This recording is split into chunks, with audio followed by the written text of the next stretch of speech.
Good afternoon, everyone, and welcome again. Thanks so much for joining us here today, or if you're watching this later, thanks so much for, giving the conversation a go.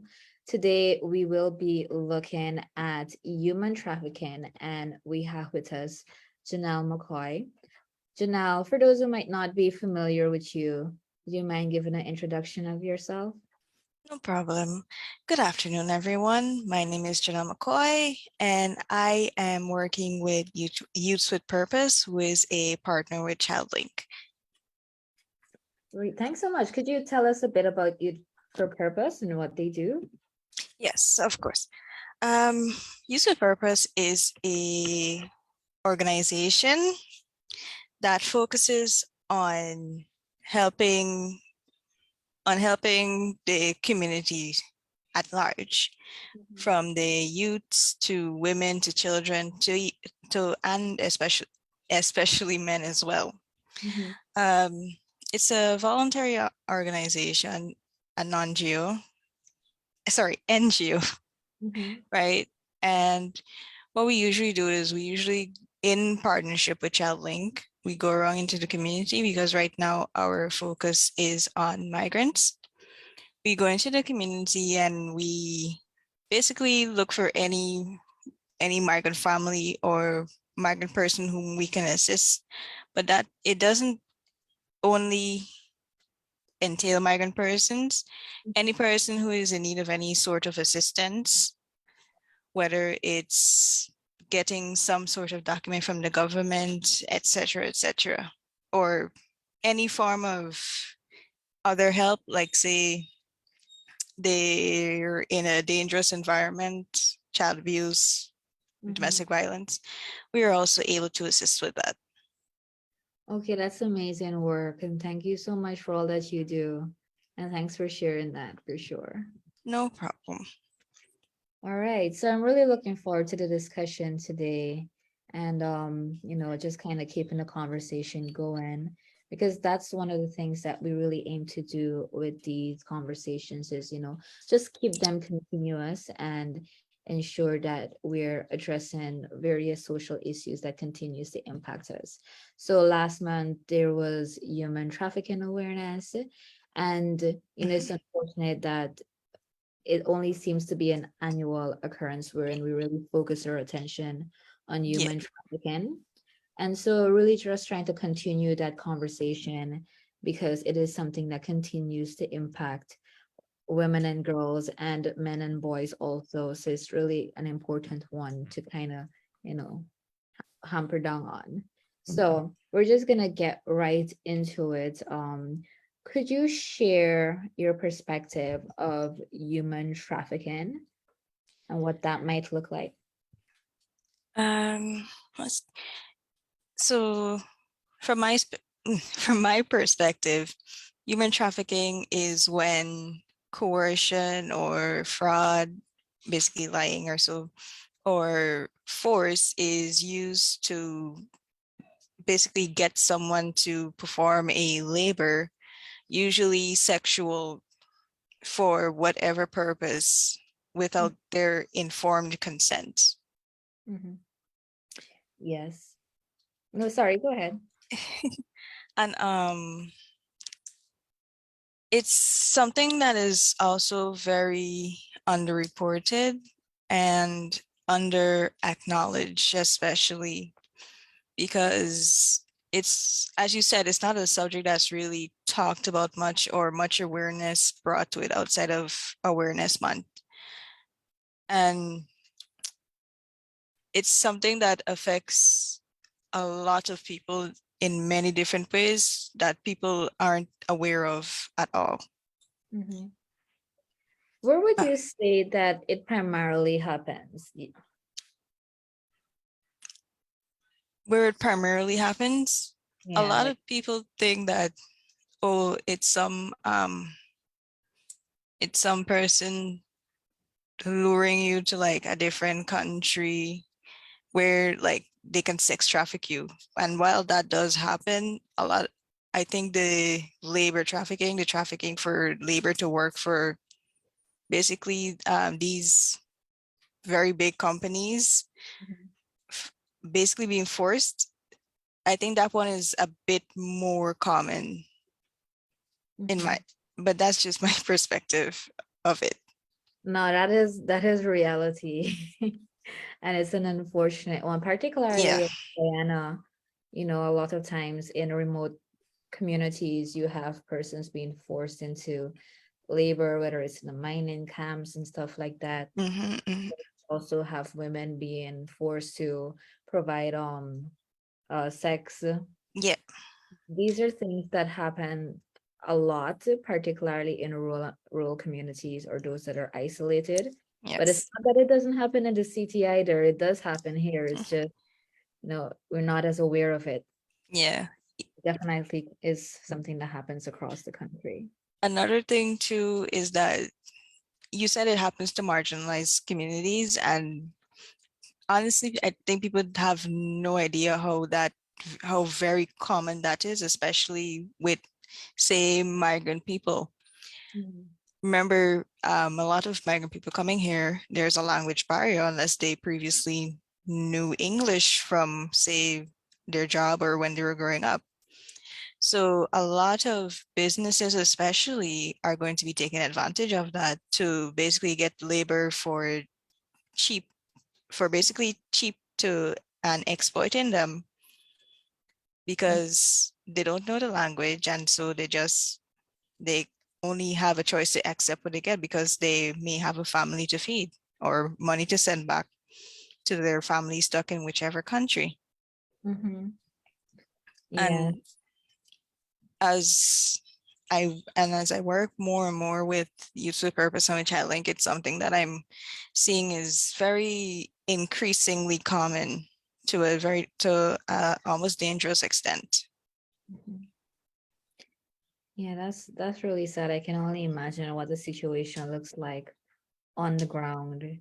So from Yeah. your experience working, what do you think are some of the myths that usually comes up that are particularly harmful when it comes to addressing human trafficking? Um, I think one of the myths that people persist in believing is that it's some foreign person with a lot of money Mhm. luring you outside of luring you outside the country, as I said before, to do to only to, turn around and force you to do some sex act or something for money. Mhm. But a lot of the times it's not a stranger who is doing the human trafficking. It could be someone like, say, a cousin, a father, um, some family friend, or someone that you would normally trust, so Mhm. that you won't see that, oh, they're about to sex traffic you if or human traffic you if they take you someplace, right? Because remember, you trust that person. Mhm. Another myth is that it only happens to women, but it happens to children and it happens to men, especially in the labor side of it. Children are being exploited for child labor very, very many times. Mhm. And it again is something that's increasing dangerously, as well as men being exploited for not only labor, but they can be exploited for sex trafficking as well.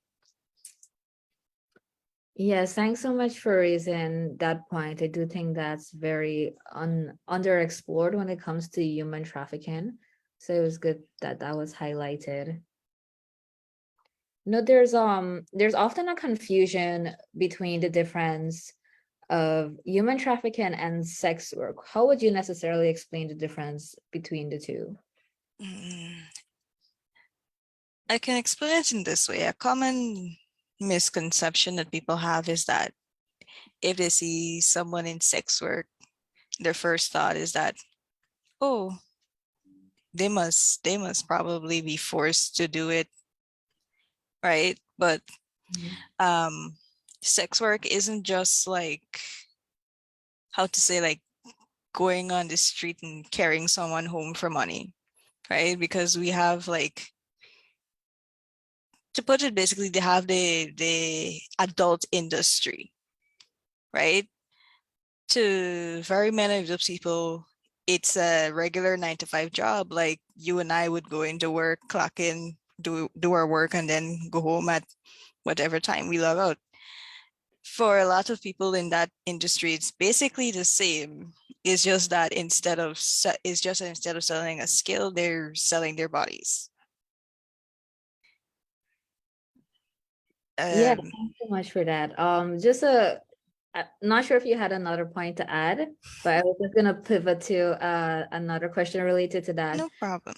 That when it comes to, because of the confusion between human trafficking and sex work, there's often a lot of targeted policies or police action against sex workers, and they think Yes. that they're being protective, but they're really harming them. So how do you think that confusion can really impact sex workers, and in what ways? Um, Again, it comes back to the misconception that basically any woman or man who's into sex work is being coerced or human trafficked.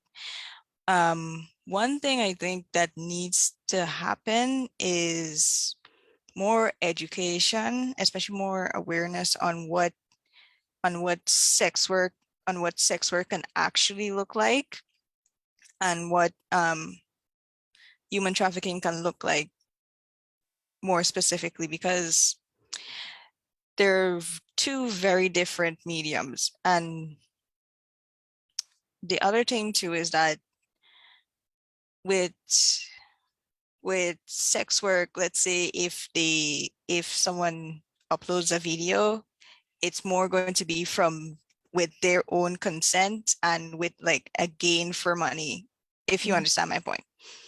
Whereas with human trafficking now, especially for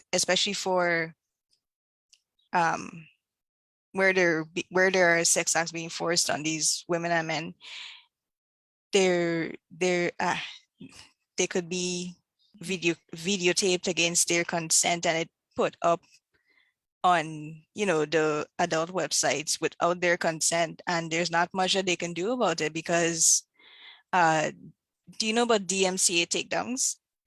No. It's basically like where, let's say you have a video, you are the intellectual owner of that video, so you can do whatever you want with it, right? Include it, upload it, edit it, whatever you want to do with it. You're the intellectual owner of that video, right? So long as you're in it, if I remember correctly. But a lot, but what happens, to tie it to my point about the sex trafficking, what Mhm. happens is that a lot of these people are again videotaped without their consent, and it uploaded to the adult sites without their consent. So they cannot issue anything like a DMCA takedown because they don't know what that is or how they can, take it down from these websites because it was uploaded without their consent. Um, the other thing is too is that, how people say once it's on the internet, it's there forever. Mhm. So I think, again, more awareness about basically the differences between actual consenting sex work and its very various forms, because there are various ways that people engage in sex work, Mhm. and awareness on what sex trafficking and human trafficking actually looks like. Yeah. Yeah. Yes, thank you. Thank No you problem. for that explanation. Is all very clear, and I do know that when it comes to the confusion that often exists between human trafficking and sex work, it can be really dangerous, because it's not only dangerous for sex workers, but also those who are being trafficked, because the attention, the focus is not where it needs to be. So the interventions do not look Yeah. like they need to. Another point I'd like to also bring up is that um, with the attention on sex work, is that a lot of the discourse around it is informed by basically a puritanical view, like a moral view, because people see it in a like a moral way instead of, oh, these people are just basically going about their own business, Mhm. if that makes sense. Yes, that is very true. And that's why there's a lot of stigma around it too, because of Yes, puritanical way they view it, for sure. yes. So there's a practice. I'm not sure how common it is necessarily, but I do know that it is a fairly regular occurrence in a lot of communities, both rural and urban, wherein uh, sometimes parents, sometimes caretakers or different family members, what they would do, particularly if they're from a impoverished home, is they would encourage the young girls or the young boys to, kind of go out and sleep with persons.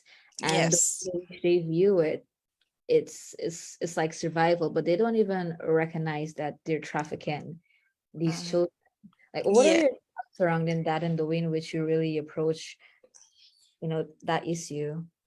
Um, I have I have peripherally in the communities that we've worked in, I have peripherally seen this happen. Um, Basically it's that some of the parents, they feel as if they don't have a choice because a lot of them are poor, impoverished with low income and multiple children, right? So basically like they see it as if they don't have a choice in, you know, a choice in anything because they need the money to take care of the other children, which honestly are several very many factors can vary in here, especially as it pertains to how they view their children, right? Because some people, they view their children as, oh, they're my property, I can do whatever I want with them, right? But again, some, it's fueled by what they view as necessity. So, and they don't see any other way for them to make a living, even if let's say one of the parents is working, but the other is staying home taking care of said children. Right. Yes, it definitely is a very complex conversation. And Yes. the reality is that we really need to address so many systemic issues when it comes to the actual social issues. Yes. Can often be a very difficult task. But it was good to hear some of the it was good to hear the way in which you've been navigating within those communities itself, though. What do you say? What are the mechanisms that are in place that people need to be aware of when it comes to trafficking in persons? Um, I think we can put a bit more emphasis that that Guyana has a trafficking unit that people can call, to get any assistance that they need. Um, Also that there is the Child Protection Agency, as well as many other non-governmental agencies that people can, call and get help from. Sometimes it can even be as simple as going to the police, right? And I think a bit more emphasis needs to be placed on these um, non-government organizations and the Child Protection Agency, especially, the trafficking unit. Yes, that's certainly true. I do know that they've been doing quite a lot of work over the years, and Yes. There are, of course, barriers when it comes to available resources and actually That's getting also true. the communities that need the type of support. But those are available resources that people can reach out to if they suspect someone is being trafficked.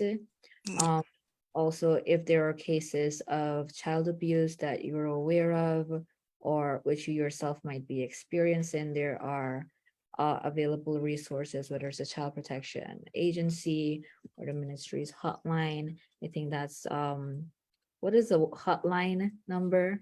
This I Uh, this is terrible, but yes. 912. That is it. Oh, 912, okay. I believe. Okay.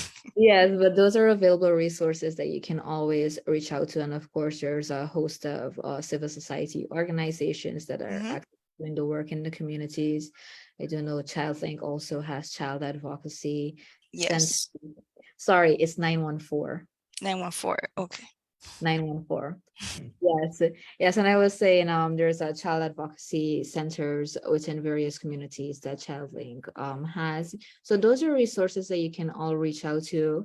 They might not particularly be specific to human trafficking, but there are things that can really overlap and Yes. right. And of course, they can also point you in the direction of getting the That's support. also true. I was just about to say that. Yes.